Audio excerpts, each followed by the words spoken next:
Bismillahirrahmanirrahim. Assalamualaikum warahmatullahi wabarakatuh.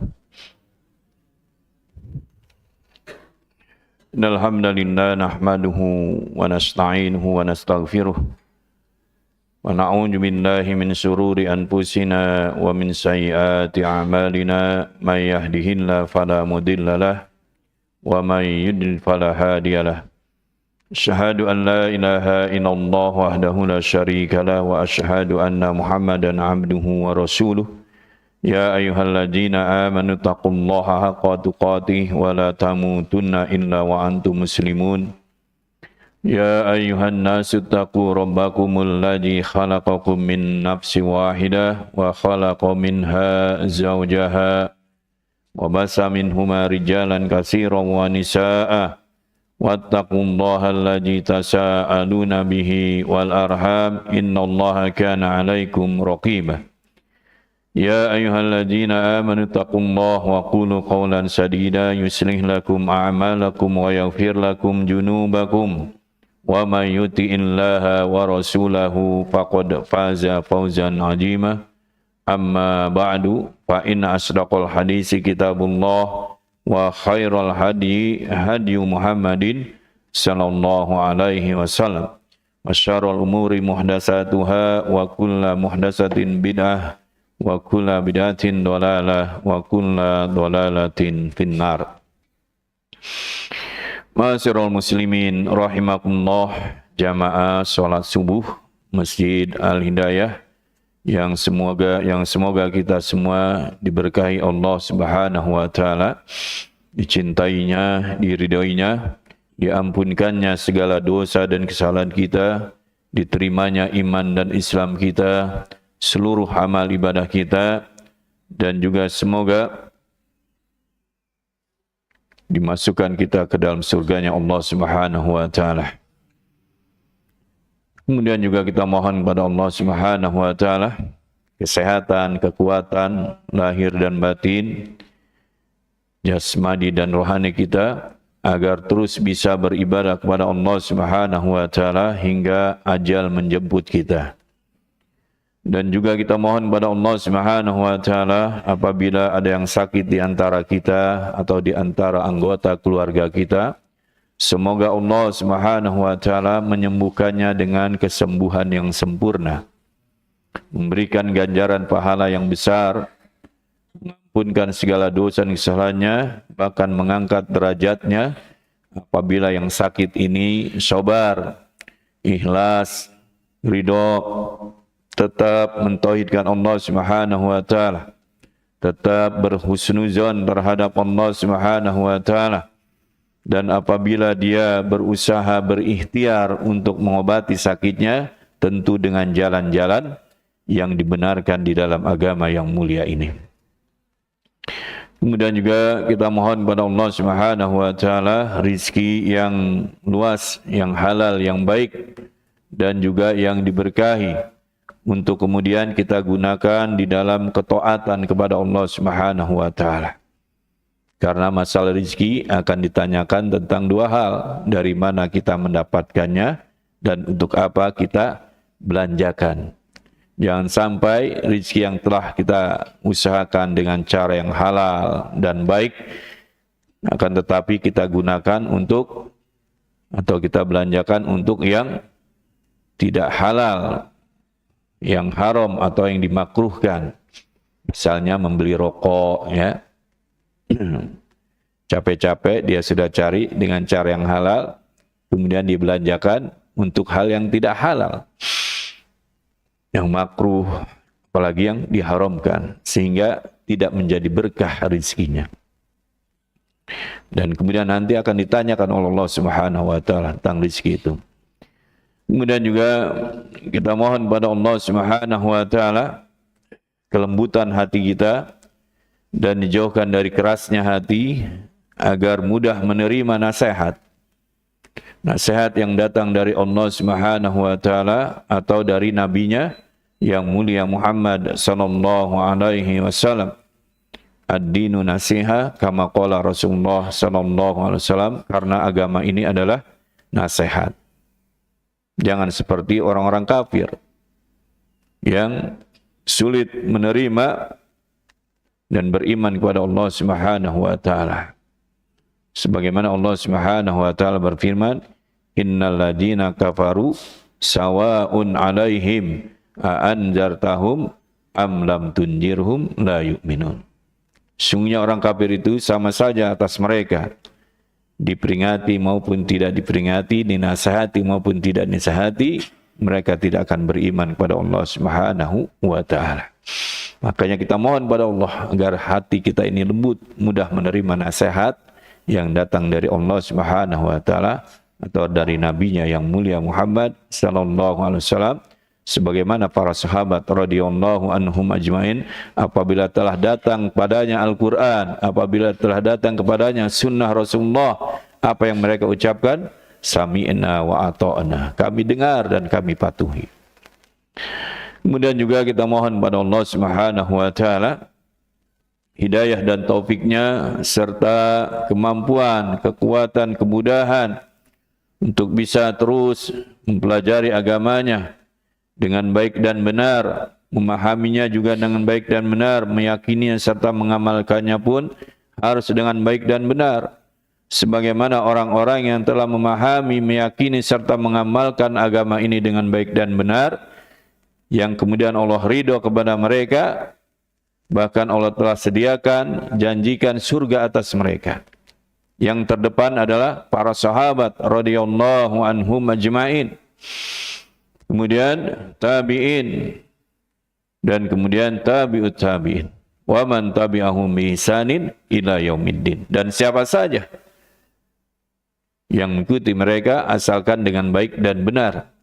Allah Subhanahu wa taala telah berfirman dalam surah At-Taubah ayat 100, was-sabiquna awwalun minal muhajirin wal ansar walladzina tabauhum bi ihsan radhiyallahu anhum wa radu'an. Orang-orang yang pertama kali masuk ke dalam agama Islam, baik dari golongan muhajirin dan juga golongan ansar, dan orang-orang yang mengikuti mereka dengan baik, Allah ridho kepada mereka. Dan mereka pun ridho terhadap Allah Subhanahu wa ta'ala. Wa'ada lahum jannata tajri ta'tahal anhar.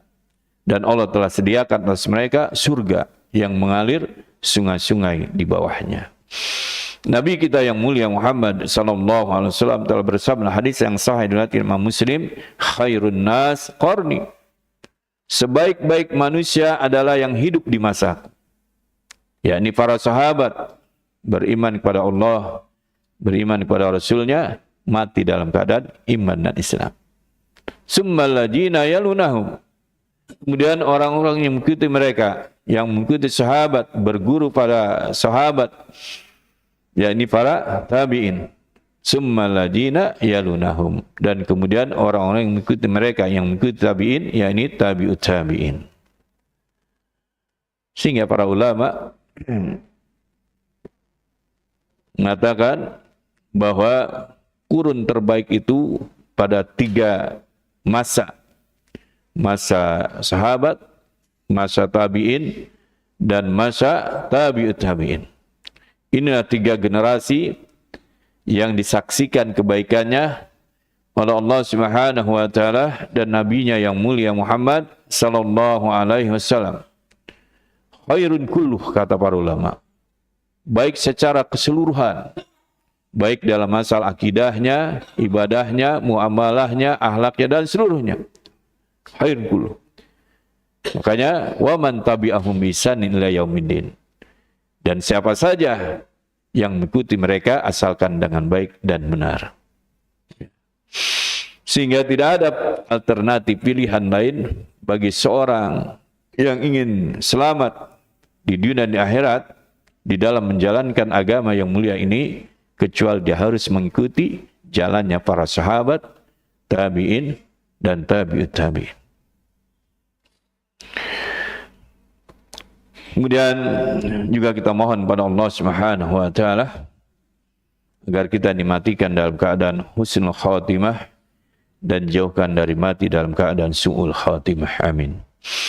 Kemudian kita bersyukur kepada Allah Subhanahu wa taala yang telah memberikan rahmatnya, karunia-Nya serta nikmatnya yang tidak dapat kita menghitungnya, terutama sekali adalah nikmat iman, nikmat Islam, nikmat yang besar, yang lebih baik daripada dunia dan seisinya. Ya. Kewajiban kita adalah menjaganya. Waalaikumsalam. Kewajiban kita adalah menjaganya, merawatnya, hingga ajal menjemput kita. Sebagaimana Allah Subhanahu wa taala berfirman, "Wala tamutunna illa wa antum muslimun." Dan janganlah kamu mati melainkan dalam keadaan beragama Islam. Karena apabila seorang mati dalam keadaan beragama Islam, dalam keadaan iman pada Allah Subhanahu wa taala, insyaallah dia akan dimasukkan ke dalam surganya Allah Subhanahu wa taala. Walaupun dengan berbagai proses hisab. Tetapi kalau dia mati dalam keadaan di luar agama Islam, maka dia pasti akan masuk ke dalam neraka dan dia akan kekal di dalamnya selama-lamanya. Allah Subhanahu wa taala berfirman, "Innal ladzina kafaru min ahlil kitab wal musyrikin fi nari jahannam khalidina fiha ulaika hum syarrul bariyah." Ya, dalam surah Al-Bayyinah. Sungguhnya orang-orang kafir baik dari golongan ahli kitab dan juga orang-orang musyrik, tempat kembali mereka adalah neraka jahanam dan mereka kekal di dalamnya. Mereka itulah seburuk-buruk makhluk. Wa innal ladzina amanu wa amilus shalihat ulaika hum khairul bariyah. Adapun orang yang beriman dan beramal saleh, mereka itu adalah sebaik-baik makhluk. Jazaohum inda rabbihim jannatu adnin tajri min tahtihal anhar khalidina fiha abada. Balasan bagi mereka adalah surga yang mengalir sungai-sungai di dalamnya, di bawahnya, dan mereka kekal selama-lamanya. Ya. Wala tamutunna illa wa antum muslimun. Dan ini selalu disampaikan pada setiap Jumat oleh Rasulullah sallallahu alaihi wasallam dan kemudian disampaikan, dilanjutkan oleh para khatib. Ya. Wala tamutunna illa wa antum muslimun. Jangan kamu mati melainkan dalam keadaan Islam. Ya. Pertahankan sampai ajal menjemput kita. Kemudian juga kita bersyukur pada Allah Subhanahu wa taala, disampaikannya umur kita hingga hari ini dan disampaikannya maksud dan niat kita hadir di masjid yang mulia ini tentunya dalam rangka beribadah kepada Allah Subhanahu wa taala. Istimewa bagi yang sudah memulai dari rumahnya dengan qiyamul lailnya, dengan salat malamnya. Da'bus sholihin min qablikum, kata Rasulullah. Salat malam itu, qiyamul lail itu kebiasaan, tradisi, gaya hidupnya orang-orang soleh terdahulu. Dan dalam salah satu hadis Rasulullah SAW telah bersabda, menyatakan bahwa bangkai di malam hari ada seorang Islam yang tidak bangun malam. Ya, bagaikan bangkai di malam hari. Nauzubillah. Ya. Apalagi kalau sudah masuk umur 40, ya, harus sudah didawamkan, dibiasakan, ya, diazamkan tekad untuk tidak meninggalkan sholat malam, berusaha walaupun hukumnya sunnah. Tetapi ini sunnah muakkad yang Rasulullah tidak pernah meninggalkannya. Ya, kalau bisa kita pun ikuti Rasulullah untuk mendawamkan sholat malam, salat qiyamul lail, karena itulah waktu yang diberkahi Allah Subhanahu wa taala, di mana kata Rasulullah, Allah Subhanahu wa taala turun pada langit dunia pada waktu sepertiga malam terakhir, ya, sampai waktu syuruk pagi juga waktu yang diberkahi. Sebagaimana Rasulullah berdoa, Allahumma barik li umati fi bukuriha. Ya Allah, berkahilah umatku pada pagi-pagi hari. Makanya seorang muslim itu jangan biasakan tidur kalau pagi hari, ya, khawatir tidak mendapatkan doa Rasulullah. Ya, Rasulullah selalu berdoa agar umatnya diberkahi pada pagi hari. Dan orang tua kita juga suka ngomong, ayo pagi-pagi kerja, ntar rezekimu dipatok ayam, katanya diambil. Dan itu benar, ya. Agar kita kaum muslimin jangan biasakan tidur pagi hari, akan tapi carilah kegiatan yang manfaat. Kemudian datang ke masjid ini, salat tahiyatul masjid, salat sunnah sebelum salat subuh, yang kata Rasulullah lebih baik daripada dunia dan seisinya. Ya.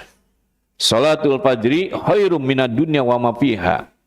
Salat sunnah sebelum salat fajar, salat subuh 2 rakaat, ya, itu jauh lebih baik daripada dunia dan seisinya. Lalu bagaimana dengan salat subuhnya? Tentu lebih baik daripada salat sunnahnya. Karena salat subuhnya adalah salat fardu, asalkan dilakukan dengan berjamaah, ya. Berjamaah bersama kaum muslimin di masjid. Nah, kemudian kita juga lanjutkan dengan sama-sama thalabul ilmi, menuntut ilmu syar'i. Sebagaimana Rasulullah sallallahu alaihi wasallam bersabda, thalabul ilmi faridatun ala kulli muslimin. Menuntut ilmu itu wajib bagi setiap muslim, baik laki-laki maupun perempuan. Dan sepakat para ulama, ya, yang dimaksud dalam hadis yang mulia ini, ilmu dalam hadis yang mulia ini, sebagaimana Al-Imam Ibnu Hajar Al-Asqalani berkata, bahwa ilmu yang dimaksud dalam hadis yang mulia ini adalah ilmu din, ilmu tentang agama Allah Subhanahu wa taala. Sehingga seorang beragama di atas ilmu.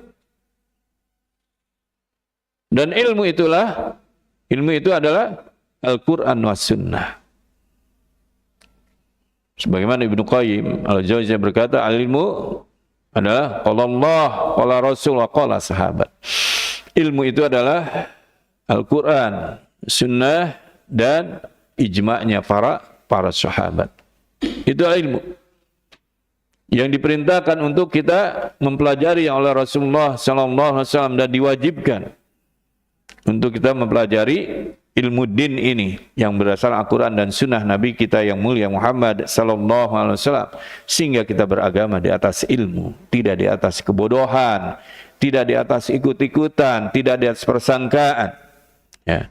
Karena agama ini berlandaskan ilmu, yakni berlandaskan Al-Quran dan Sunnah Nabi kita yang mulia Muhammad sallallahu alaihi wasallam.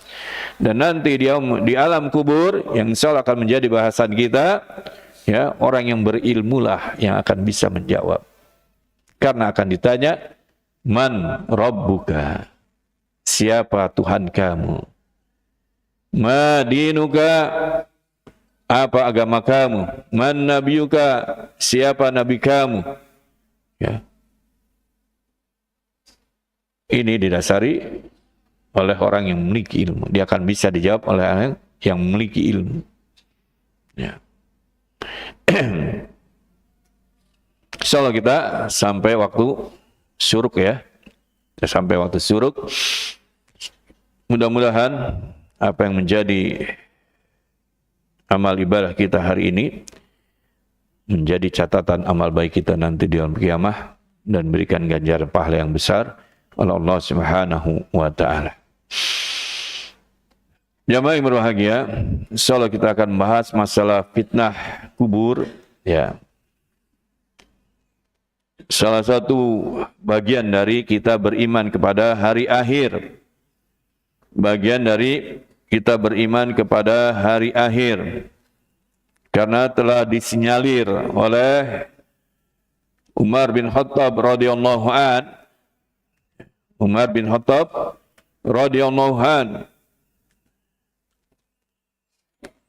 diriwayatkan oleh Imam Ahmad dalam musnadnya, juga Ad-Dani rahimahullah dalam Al-Fitan, yang dihasankan oleh Syekh Albani dalam kitabnya Qisatul Masih, dari sahabat Umar bin Khattab radhiyallahu an. Beliau berkata, ala wa innahu sayakunu min ba'dikum qaumun yukadzibuna birajm wad dajjal wasyafa'a wa bi adabil qabri wa bi qaumin yukhrajuna minan nar ba'dama tuhisu.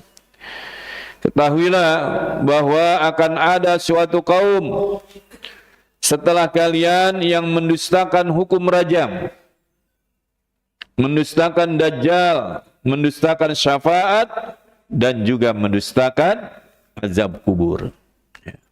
Telah disinyalir oleh Umar bin Khattab radhiyallahu an bahwa akan ada suatu kaum dari umat ini yang mendustakan, diantaranya adalah azab kubur.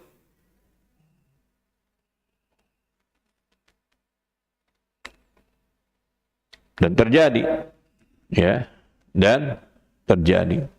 Ada satu kaum yang memang mendustakan atau tidak meyakini adanya azab kubur. Padahal hadis-hadis yang berkenaan dengan azab kubur atau fitnah kubur itu mencapai derajat mutawatirun, ya, yang tidak ada lagi keraguan di dalamnya, ya. Karena begitu banyaknya datang dari para sahabat yang meriwayatkan hadis tentang azab kubur, ya. Di antaranya kita selalu diperintahkan sebelum salam pada setiap sholat untuk berlindung diri dari azab kubur. Kemudian di dalam Al-Quran pun Allah Subhanahu wa Ta'ala, ya, berfirman berkenaan dengan adanya azab kubur. Sebagaimana dalam surah Al-Mu'min ayat 42, ayat 46. An-naru yu'raduna 'alaiha guduwa wa 'asiyya wa yawma taqumus sa'atu adkhilu ala fir'aun asyaddal 'adzab. Kepada mereka, yakni kepada Fir'aun dan kaumnya, pengikutnya, ditampakkan neraka pada pagi dan petang. Dan pada hari kiamat dikatakan kepada mereka oleh malaikat, masukkanlah Fir'aun dan kaumnya ke dalam azab yang sangat keras. Ya. Sehingga para ulama ahli tafsir menjelaskan tentang ayat yang mulia ini, kepada mereka ditampakkan neraka pada pagi dan petang itu di mana? Di alam kubur. Ya. Sebelum nanti datang kiamat, kemudian baru dimasukkan, baru Allah perintahkan malaikatnya untuk masukkan Fir'aun dan kaumnya ke dalam neraka jahanam. Ya. Dalam surah Al-Mu'min ayat 46, ini jelas dalil dari Al-Quran yang menyatakan, ya, azab kubur atau fitnah kubur itu adalah jelas adanya. Nah. Sehingga berkata para ulama kita seperti Imam Ahmad, azabul qabri haqqun. Ya. Adanya azab kubur itu adalah hak, benar adanya. La yankiruha illa dhallun mudillun. Ya. Tidak ada yang mengingkarinya kecuali orang itu sesat dan menyesatkan, kata Imam. Apabila ada orang yang mengingkari akan adanya azab kubur, fitnah kubur, dikatakan oleh Imam Ahmad bahwa orang itu adalah sesat dan menyesatkan. Ya.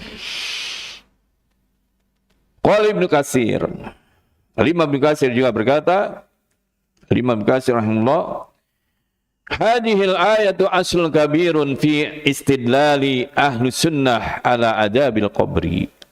Ya.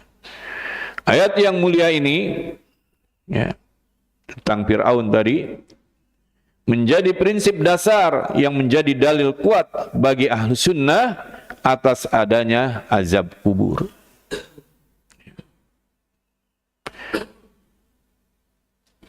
Qala Al-Qurtubi, Imam Al-Qurtubi juga berkata, Imam Al-Qurtubi rahimahullah, al-jumhur ala anna hajal ad yakunu fil barzah. Ya. Jumhur ulama, kata Imam Qurtubi, menetapkan bahwa penampakan amal yang dimaksud adalah ketika berada di alam kubur atau di alam barzah. Dan ayat ini menjadi dalil ya, aksiomatik yang tidak dapat digugah lagi, disanggah lagi mengenai akan adanya azab kubur. Ya. Perkataan para ulama kita bahwa azab kubur adalah hak benar adanya. Ya. Jamaah yang berbahagia, dalam hadis Rasulullah sallallahu alaihi wasallam yang riwayat Imam Tirmizi, hadis ini dengan derajat hasan gharib. Ya. Innal qabra awwalu manzilin min manazilil akhirah. Di mana Rasulullah sallallahu alaihi wasallam bersabda, sungguhnya kubur adalah persinggahan pertama dari persinggahan-persinggahan akhirat. Fa in naja minhu fama ba'dahu aisyar. Jika ia selamat darinya di alam kubur ini, maka setelahnya lebih mudah lagi. Wa illam yanju minhu fama ba'da asyad. Akan tetapi kata Rasulullah, apabila di alam kubur dia tidak selamat, dia mendapatkan istirahat, maka kesananya lebih susah lagi, lebih berat lagi. Wa sami'tu Rasulullah sallallahu alaihi wasallam, dan aku telah mendengar Rasulullah sallallahu alaihi wasallam yaqul, berkata, ma ra'aitu manzaran qattu illa qabru abjahu minhu. Kata Rasulullah, aku tidak melihat satu pemandangan pun kecuali kuburlah yang paling buruk darinya. Ya. Ini diantara hadis-hadis yang menjelaskan tentang adanya azab kubur atau fitnah di dalam kubur. Ya.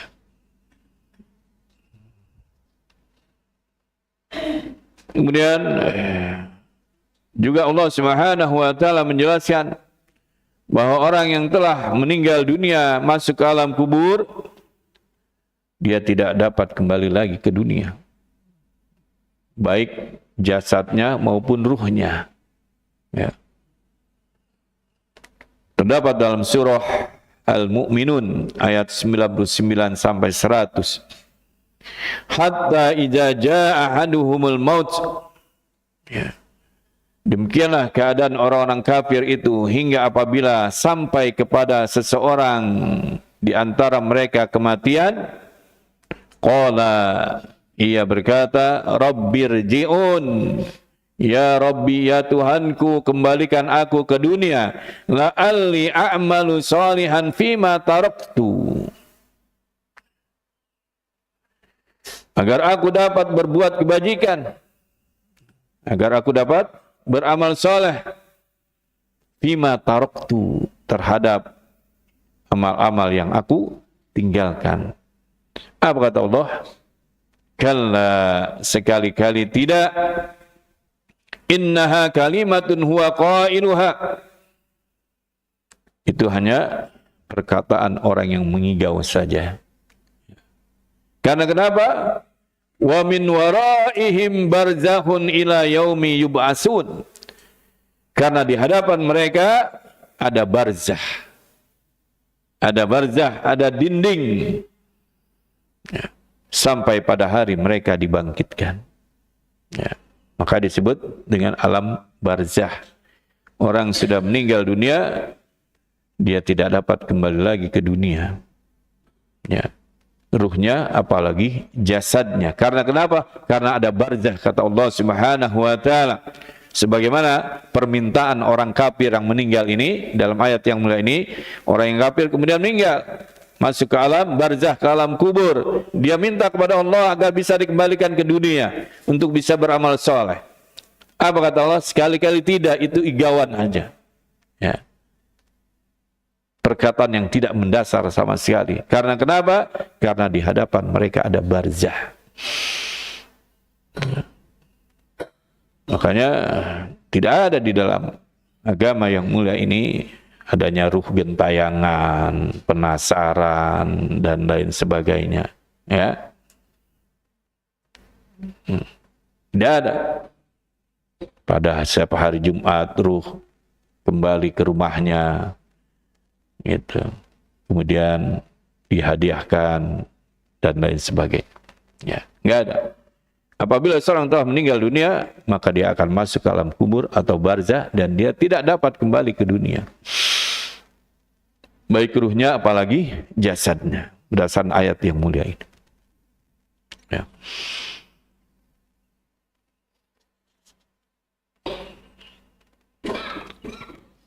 Jamaah yang berbahagia, apa yang terjadi ketika seorang meninggal dunia dan kemudian dimasukkan ke alam kubur? Hadisnya begitu banyak ya, hadisnya begitu banyak berkenaan dengan ketika seorang meninggal dunia kemudian dimasukkan ke alam kubur. Seperti misalnya hadis yang diriwayatkan Imam Ahmad dengan sanad yang perawinya dikatakan sebagai hujjah, dijadikan sebagai hujjah oleh As-Sahih oleh Imam Bukhari dan Muslim, di mana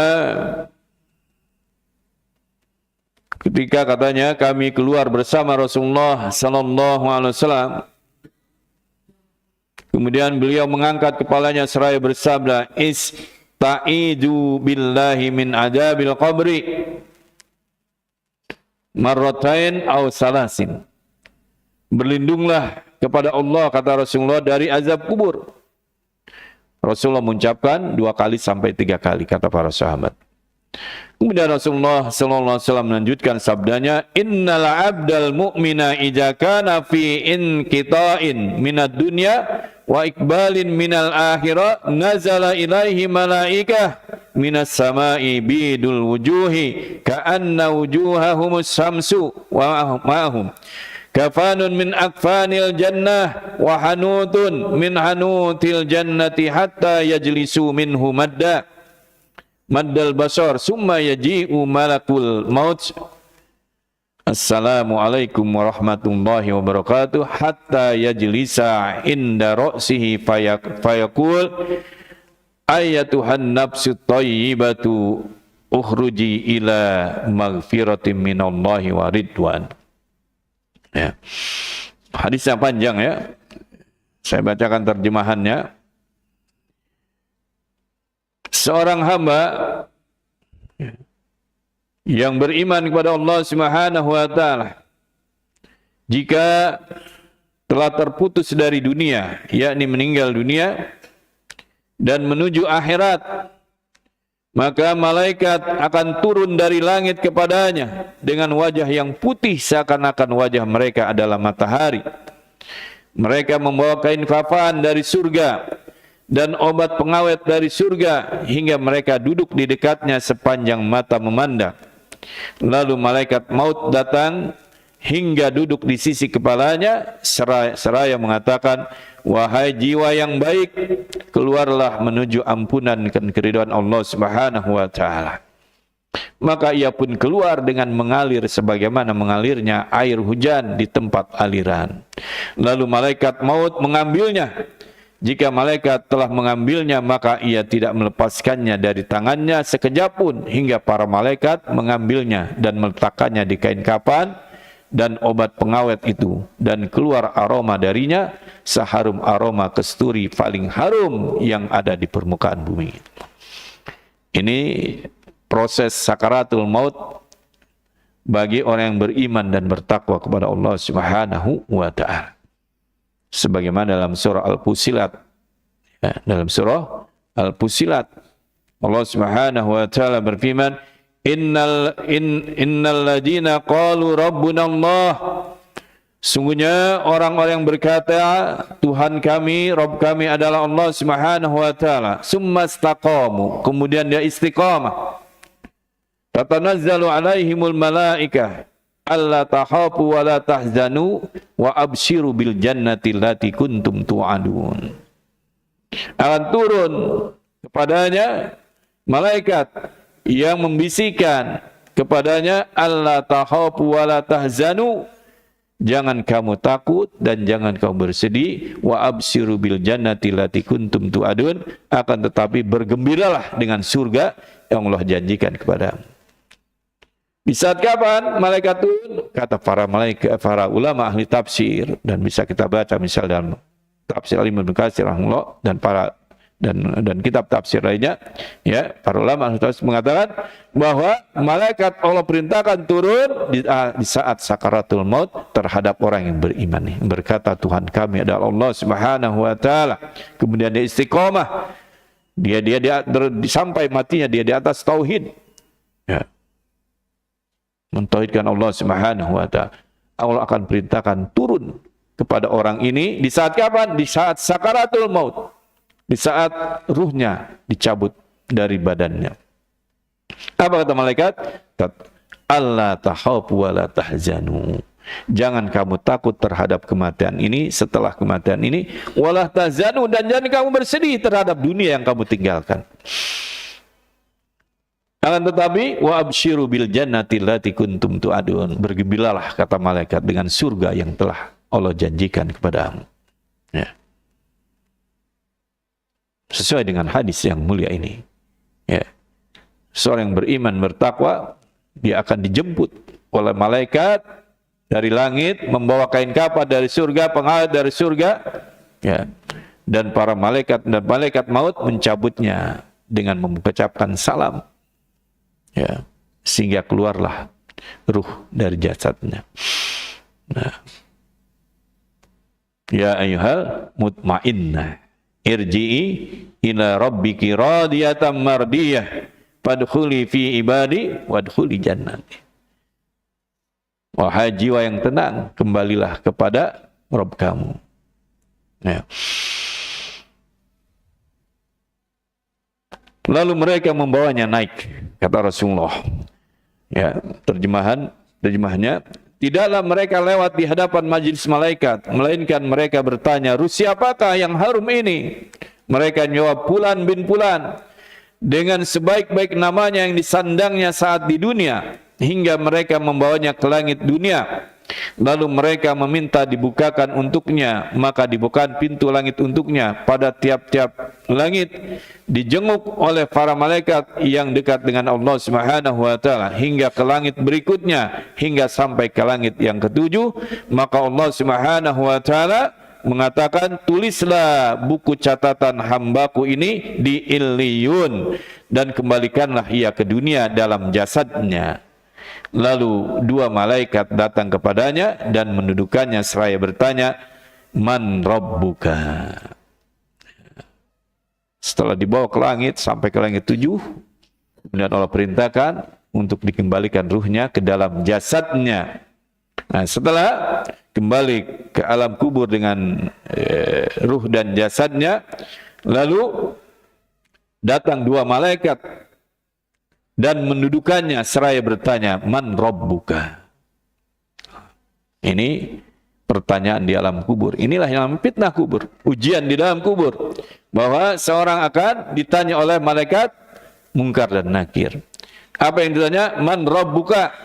Siapa Tuhan kamu? Maka seorang yang beriman kepada Allah Subhanahu wa taala, ia akan menjawab, Rabbku, Rabbi Allah. Rabbku adalah Allah Subhanahu wa taala. Kemudian keduanya bertanya lagi, apa agamamu? Maka ia akan menjawab, agamaku adalah Islam. Dan keduanya bertanya lagi, siapa orang ini yang telah diutus di tengah-tengah kalian? Ia akan menjawab, ia adalah utusan Allah Subhanahu wa ta'ala. Dan keduanya bertanya lagi, apakah yang kamu ketahui? Ia menjawab, aku membaca kitab Allah dan aku beriman serta membenarkannya. Ya, inilah 4 pertanyaan oleh malaikat Munkar Nakir ketika seorang masuk ke alam kubur. Bahkan orang tua kita tidak ditanya. Siapa yang ditanya? Hanya satu manusia di dunia ini Rasulullah sallallahu alaihi wasallam. Ya. Nabi kita yang mulia Muhammad sallallahu alaihi wasallam. Ya. Karena benar apa yang dijawab oleh orang yang beriman ini, lalu penyeru berseru dari langit, sungguh benar hambaku, maka hamparilah ia dengan permadani dari surga, berilah ia pakaian dari surga, dan bukalah untuknya satu pintu menuju surga. Ya. Dipakai pakaian dari surga, dikasih minyak wangi dari surga, bahkan dibuka pintu menuju surga. Lalu datanglah kepadanya aroma yang wangian surga, serta kuburnya diluaskan untuknya sepanjang mata memandang. Kemudian ia datang kepadanya, dan kemudian datang kepadanya seorang laki-laki berwajah tampan, berpakaian indah, berbau harum, seraya mengatakan, bergembiralah dengan apa yang menyenangkan kamu. Ini adalah hari yang dulu dijanjikan kepadamu. Ia bertanya, siapakah kamu? Wajahmu adalah wajah yang indah yang datang dengan membawa kebaikan. Maka ia menjawab, aku adalah amal solehmu. Kemudian ia mengatakan, wahai Robku, datangkanlah hari kiamat, datangkanlah kiamat, hingga aku kembali kepada keluargaku dan hartaku. Subhanallah, Allahu Akbar. Ya. Bagi orang beriman dan bertakwa kepada Allah Subhanahu wa taala di alam kuburnya yang katanya sendiri tapi tidak. Amal solehnya dijadikan wajah yang tampan oleh Allah Subhanahu wa taala untuk menemani dirinya. Ya. Kuburnya diluaskan. Ya, bahkan pintu surga sudah ditampakkan olehnya. Ya. Kondisi orang yang beriman di alam kuburnya, dia tidak sendirian. Dia akan bersama dengan amal solehnya. Bahkan amal solehnya Allah jadikan wajah yang tampan. Ya, berpakaian indah, berbau harum. Adapun bagi seorang yang kafir, apabila seorang mati dalam kafir, dalam keadaan munafik, dalam keadaan berbuat syirik, naudzubillah, dalam keadaan bermaksiat kepada Allah Subhanahu wa taala, naudzubillah, ya, mulai dari sakaratul maut, ruhnya dicabut dari jasadnya, sudah disiksa. Ya, sudah digebuk. Ya. Dalam beberapa ayat dicatatkan, apabila kita melihat bagaimana ketika ruh dicabut dari jasad orang kafir, dipaksa, digebuk, ya, sudah mendapatkan siksaan. Ya. Apalagi kemudian dimasukkan ke dalam kubur. Ya. Sementara seorang hamba kafir jika telah terputus dari dunia dan menuju akhirat, maka malaikat turun dari langit kepadanya dengan wajah yang hitam. Mereka membawa kain yang mereka membawa kain, dan mereka duduk di dekatnya sepanjang mata memandang. Lalu malaikat maut datang hingga duduk di sisi kepalanya seraya mengatakan, wahai jiwa yang keji. Ya. Wahai jiwa yang keji, bukan wahai jiwa yang tenang, akan tetapi wahai jiwa yang keji, keluarlah menuju murka dan kebencian dari Allah Subhanahu wa taala. Ia pun keluar dengan secara terpencar dari jasadnya, lalu malaikat maut menariknya sebagaimana duri ditarik dari wol yang basah. Itu kondisi sakaratul maut bagi orang kafir, bagaikan duri ditarik dari wol yang basah. Lalu ia mengambilnya. Jika malaikat maut telah mengambilnya, maka ia tidak melepaskannya dari tangannya sekejap pun, hingga para malaikat mengambilnya dan meletakkannya di kain hitam itu. Dan keluar bau darinya sebusuk bangkai paling busuk yang ada di permukaan bumi. Naudzubillah. Ya, bau bangkai orang kafir. Lalu mereka membawanya naik. Tidaklah mereka lewat di hadapan majelis malaikat, melainkan mereka bertanya, ruh siapakah yang keji ini? Baunya busuk dan lain sebagainya. Ya. Kemudian mereka menjawab, Fulan bin Fulan, dengan seburuk-buruk namanya yang disandangnya saat di dunia. Hingga mereka membawanya ke langit dunia, lalu mereka meminta bukaan untuknya, maka tidak dibukakan pintu langit untuknya. Ya. Tidak dibukakan pintu langit untuknya. Kemudian Rasulullah sallallahu alaihi wasallam membacakan dalam surah Al-A'raf ayat 40 yang artinya sekali-kali tidak dibukakan bagi mereka pintu-pintu langit dan tidak pula mereka masuk surga hingga unta masuk ke lubang jarum. Ya. Kemudian Allah Subhanahu wa taala mengatakan, tulislah buku catatannya di sijin, di bumi paling bawah. Kemudian ruhnya dilempar. Kemudian beliau membaca, barang siapa mempersekutukan suatu Allah, ya, barang siapa yang berbuat syirik terhadap Allah dengan suatu apapun, maka adalah ia seolah-olah jatuh dari langit lalu disambar oleh burung atau diterbangkan angin ke tempat yang jauh. Lalu ruhnya dikembalikan ke jasadnya dan dua malaikat datang kepadanya lalu mendudukannya seraya bertanya, siapa Tuhan kamu, man rabbuka? Ia akan menjawab, la adri, saya tidak tahu. Nah, ini jawaban orang kafir. Kemudian ditanya lagi oleh malaikat Munkar Nakir, apa agamamu? Maka ia menjawab, aku tidak tahu. Soal jawabnya tidak tahu. Kemudian ditanya lagi, siapakah laki-laki ini yang diutus di tengah-tengah kalian? Yang menjawab, la adri, aku tidak tahu. Lalu penyeru dari langit berseru, sungguh ia telah berdusta. Hamparilah ia dengan hamparan dari neraka, pakaikanlah ia dengan pakaian dari neraka, dan bukakanlah untuknya satu pintu neraka. Lalu datanglah kepadanya panas neraka dan bau busuknya, serta kuburnya disempitkan untuknya hingga tulang rusuknya berantakan. Kemudian datang kepadanya seorang laki-laki berwajah buruk, berpakaian buruk, berbau busuk, seraya mengatakan, bergembiralah dengan apa yang menyengsarakan kamu. Ini adalah hari yang dulu kamu dustakan. Ia bertanya, siapakah kamu? Wajahmu adalah wajah yang buruk, yang datang dengan membawa keburukan. Maka ia menjawab, aku adalah amal kejimu. Kemudian ia menjawab, wahai Rabbku, jangan datangkan kiamat. Berbeda dengan permintaan orang yang beriman, ya Allah segerakan datang kiamat. Karena kenapa? Karena dia ingin masuk ke dalam surga yang telah dijanjikan dan sudah dibukakan pintu surga ketika di alam kubur. Berbeda dengan orang kafir ini, ya Allah jangan datangkan kiamat. Karena kenapa? Karena apabila datang kiamat, azabnya lebih berat lagi. Ya. Azabnya lebih berat lagi.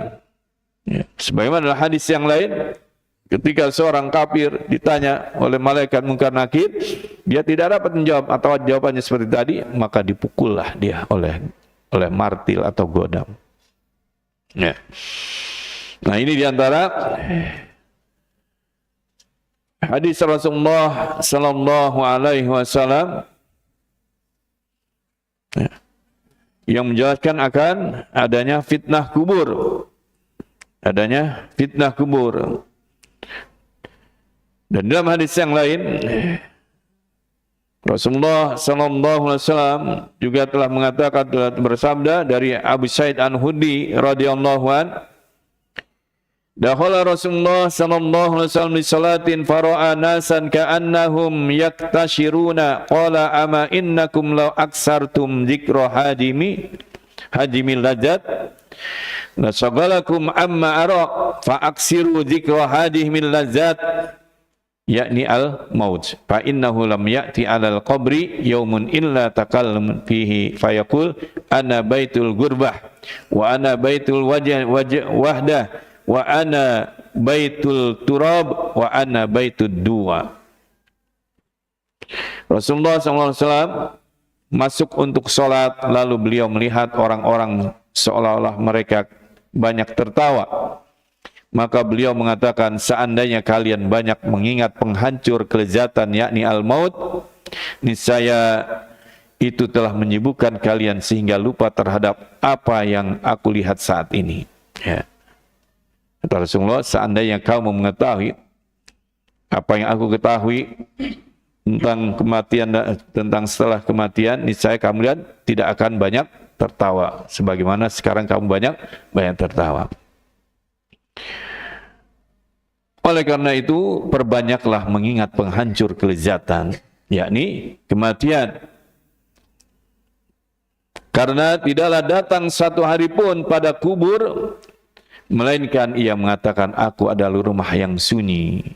aku adalah rumah orang diri, seorang diri, aku adalah rumah tanah, aku adalah rumah belatung. Itu yang dikatakan oleh kubur.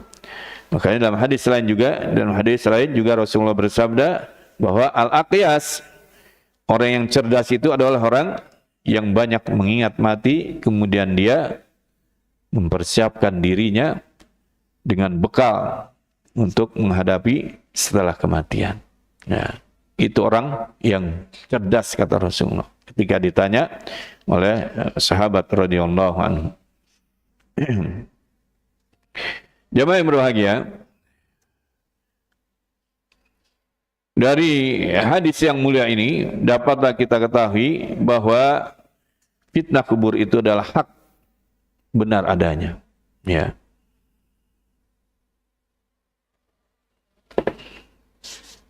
Dan dari hadis yang mulia ini juga dapat kita ketahui bahwa seorang akan bisa selamat dari fitnah kubur apabila dia bisa menjawab 4 pertanyaan malaikat mungkar nakir tadi. Ya. 4 pertanyaan malaikat mungkar nakir. Apabila dia tidak bisa menjawabnya, maka dia akan disiksa. Dia akan disiksa sebagaimana orang-orang kafir disiksa, digodam. Ya. Digodam. Makanya sebelum seorang disiksa di akhirat nanti di neraka, maka sungguh sangat menentukan ya ketika di alam kubur. Apabila dikubur, kata Rasulullah, dia selamat, seolah sanal selamat. Apabila dikubur ini dia mendapatkan kesulitan, kesusahan, maka sananya lebih sulit lagi. Lebih sulit lagi. Ya. Dan perlu kita merenung. Maaf, saya cerita sedikit. Belum lama saya dioperasi kaki ini karena patah, ya. Dan belum sembuh, harus operasi lagi karena gagal. Yang ingin saya sampaikan, setelah dioperasi pakai tentunya dibius kita, ya dibius sehingga tidak merasakan sakit. Tapi setelah obat biusnya hilang, baru kita merasakan sakit. Ya, sakit naudzubillah. Tapi masih kita bersyukur pada Allah Subhanahu wa taala karena masih ada obat anti nyeri, anti sakit sehingga sakitnya berkurang dan lain sebagainya. Bahkan bisa sembuh gitu, bisa hilang sama sekali sakitnya. Nah, kalau sudah di alam kubur, apalagi neraka, ya. Kalau kita baca tentang azab, ya, baik di alam kubur maupun neraka, ya, nggak ada sakit yang hilang. Bahkan sakitnya terus menerus, nggak ada obat anti nyeri. Ya. Bahkan kata Allah dalam bawah ayatnya, sakitnya malah ditambah. Ya. Sepanjang waktu. Nah, sepanjang waktu. Apabila seorang sudah disiksa, baik di alam kubur maupun di alam, apalagi di alam akhirat, sepanjang waktu disiksa. Bagi orang-orang kafir, ya, bagi orang-orang kafir. Alhamdulillah kita kalau takdirkan sampai sekarang ini beriman kepada Allah Subhanahu wa taala, menjadi seorang muslim yang beriman kepada Allah Subhanahu wa taala. Karena seorang muslim apabila dia meninggal dunia, ya, dan kemudian dia orang yang ketika dunia banyak beramal soleh, ya, maka amal-amal soleh yang ditinggalkan akan terus menjadi penolong baginya. Misalnya dengan sedekahnya, zakatnya, ya, ilmu yang ditinggalkan. Kemudian juga masih mendapatkan doa dari kaum muslimin yang lainnya. Nah, doa dari kaum muslimin. Ya, makanya kita jangan pelit kalau berdoa, jangan tinggalkan. Allahumma ighfir lil muslimin wal muslimat wal mu'minin wal mu'minat al ahya'i minhum wal amwat. Ya Allah, ampunkanlah segala dosa dan kesalahan kaum muslimin wal muslimat wal mu'minin wal mu'minat, baik yang masih hidup maupun yang telah meninggal dunia. Ya. Nah, ini keberuntungan yang besar, keutamaan yang besar, ya, kita menjadi seorang muslim yang beriman kepada Allah Subhanahu wa taala. Makanya kata Allah, wala tamutunna illa wa antum muslimun. Jangan kamu mati melainkan dalam keadaan beragama Islam. Karena seorang muslim yang beriman kepada Allah, apabila dia mati, dia akan tetap mendapatkan doa, ya, dari kaum muslimin yang masih hidup. Dari kaum muslimin yang masih hidup. Ya. Nah, dari hadis yang mulia ini, ya, berkenaan dengan fitnah kubur, 4 pertanyaan yang akan ditanya oleh malaikat mungkar dan nakir. Apabila kita bisa menjawabnya, insya Allah kita akan selamat dari fitnah kubur. Yang pertama tentang apa? Allah Subhanahu wa taala. Yang kedua tentang agama Allah Subhanahu wa taala. Yang ketiga tentang Rasulullah sallallahu alaihi wasallam. Dan juga yang keempat tentang kitabnya Al-Quranul Karim yang harus kita jadikan, kita baca dan dijadikan sebagai pedoman, petunjuk. Sehingga seorang ulama ahlu sunnah menulis salah satu kitabnya Al-Usulus Salasa, 3 landasan pokok yang wajib diketahui bagi setiap muslim, yakni mengenal Allah Subhanahu wa taala, mengenal Rasulullah sallallahu alaihi wasallam, dan mengenal agama Islam bidalil, tentunya dengan dalil. Makanya wajib bagi kita semua seorang muslim untuk mempelajari tentang beriman kepada Allah Subhanahu wa taala. Ya, karena ini akan ditanya oleh malaikat mungkar dan nakir. Beriman kepada Allah Subhanahu wa taala. Ya, yang para ulama di dalam beriman kepada Allah Subhanahu wa taala, ya, barangkali ini tidak cukup waktunya ya untuk membahas tentang 4 perkara yang ditanyakan oleh malaikat mungkar dan nakir, dan itulah yang menyelamatkan kita apabila kita mampu menjawab 4 pertanyaan tersebut. Maka wajib bagi setiap muslim untuk mempelajari beriman kepada Allah, beriman kepada Rasulullah sallallahu alaihi wasallam, beriman kepada kitabnya, dan juga tentang agama Islam. Ya. Makanya saya katakan tadi dari awal bahwa Islam itu berdiri di atas ilmu. Ya, di atas ilmu yang diwajibkan oleh Rasulullah untuk setiap muslim mempelajarinya. Ya. Sudah suruk ya? Ya. Ya. Sedikit saya sampaikan, beriman kepada Allah Subhanahu wa taala. Makna beriman kepada Allah Subhanahu wa taala yaitu pembenaran yang pasti akan keberadaan Allah Subhanahu wa taala dengan mengakui akan rububiyahnya, uluhiyahnya, serta asma dan sifatnya. Ya. Karena itu beriman kepada Allah Subhanahu wa taala meliputi 4 perkara. Yang pertama adalah beriman akan keberadaan Allah Subhanahu wa taala. Beriman kepada rububiyah Allah Subhanahu wa taala, beriman kepada uluhiyah Allah Subhanahu wa taala, dan yang keempat beriman kepada asma dan sifat Allah Subhanahu wa taala. Ini hasil dari istiqrar penelitian para ulama kita, ulama Ahlus Sunnah, di dalam beriman meyakini akan Allah Subhanahu wa taala. Jalan untuk beriman, ya, meyakini akan Allah Subhanahu wa taala melalui 4 tahapan, 4 perkara. Dan ini bukan bid'ah ya. Ini bukan bid'ah. Sebagaimana apabila seorang ingin belajar bahasa Arab, dia harus mengenal isim, fiil, huruf gitu. Ya. Ini jalan yang ditempuh atau yang dijelaskan oleh para ulama agar kita bisa bahasa Arab dengan baik.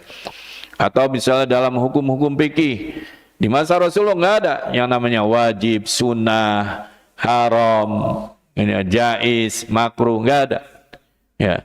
Kemudian para ulama beristiqrar, meneliti berdasarkan Al-Quran dan Sunnah yang sahih bahwa dalam masalah-masalah hukum terdapat hukum wajib, hukum haram, hukum sunnah, hukum halal misalnya, hukum jaiz, hukum makruh.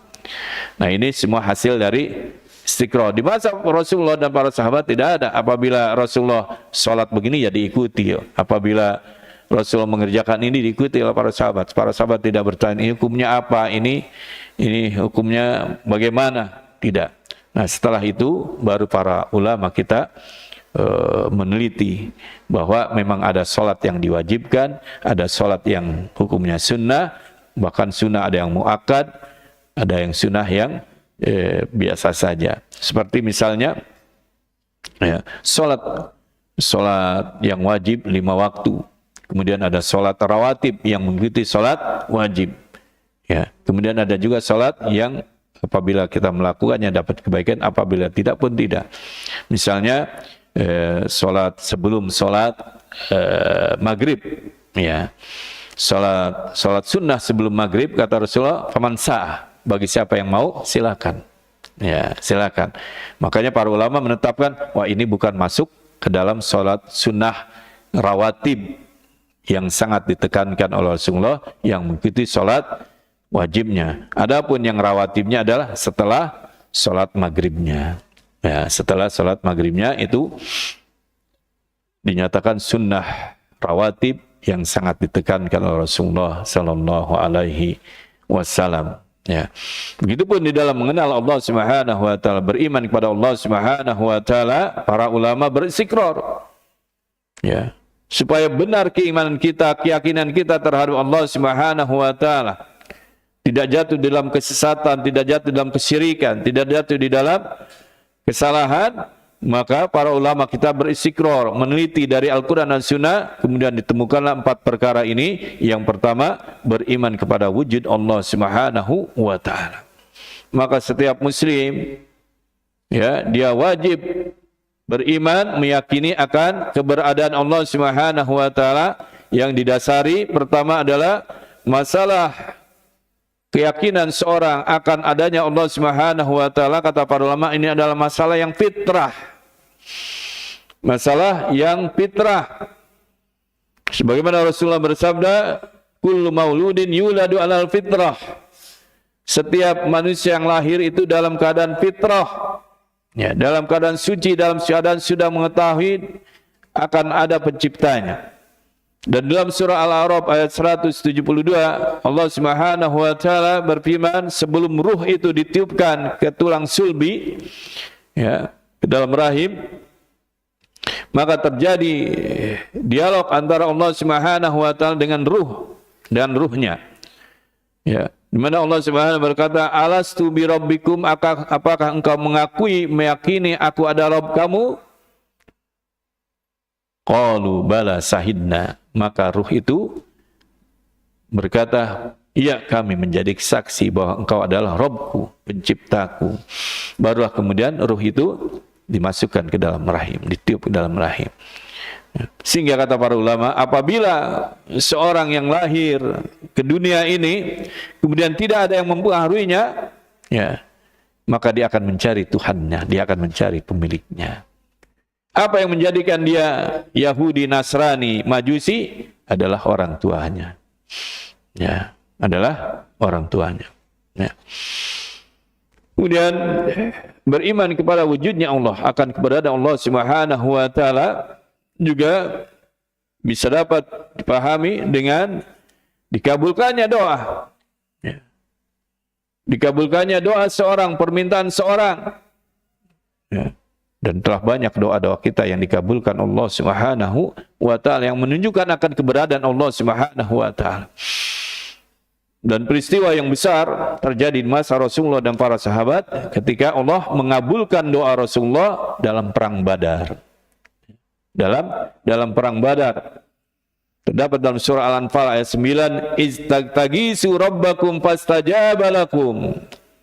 Ingatlah, kata Allah Subhanahu wa Ta'ala, ketika kamu memohon pertolongan kepada Tuhanmu lalu diperkenankannya bagimu.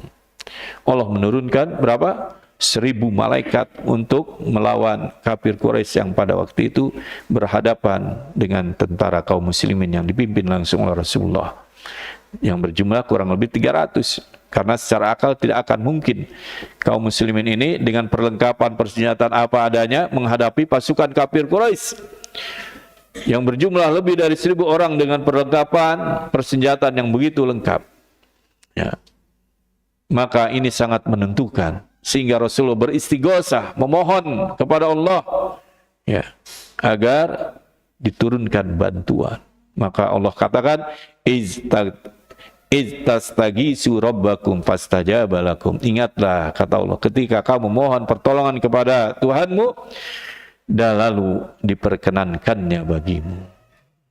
Sehingga dalam perang Badar Allah menangkan kaum muslimin yang dipimpin oleh Rasulullah melawan pasukan kafir Quraisy. Ya. Ya, ini diantara beriman kepada Allah Subhanahu wa taala dengan meyakini akan keberadaannya yang tidak bisa dipungkiri, tidak bisa disanggah, baik secara fitrah maupun ketika seorang berdoa kepada Allah Subhanahu. Adapun mengenai dengan rububiyahnya, uluhiyahnya serta amal sifatnya tentu ada bahasan tersendiri secara bertahap. Kemudian juga harus mempelajari Rasulullah SAW, mempelajari agama Islam dengan benar dan tentang kitabnya Al-Quran. Barangkali saya cukupkan, sudah jam 6 lewat ya. Suruk. Wallahu a'lam bishawab. Sebelum kita akhiri, barangkali ada yang mau ditanyakan, silakan.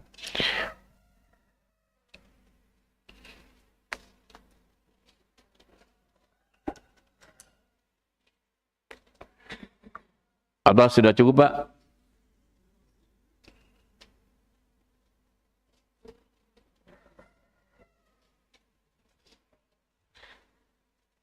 Sudah cukup ya? Ya, alhamdulillah. Mudah-mudahan ya nggak ada pertanyaan, mudah-mudahan paham semua. Yang benar tentunya datang dari Allah Subhanahu wa taala dan dari nabinya yang mulia Muhammad sallallahu alaihi wasallam. Adapun yang salah dari syaitonir rajim laknatullah dan dari saya yang fakir, yang bodoh, dan mudah-mudahan kita semua diampunkan Allah Subhanahu wa taala. Kita akhiri dengan kafaratul majlis. Subhanakallahumma bihamdika asyhadu an la ilaha illa anta astaghfiruka wa atubu ilaik. Assalamualaikum warahmatullahi wabarakatuh.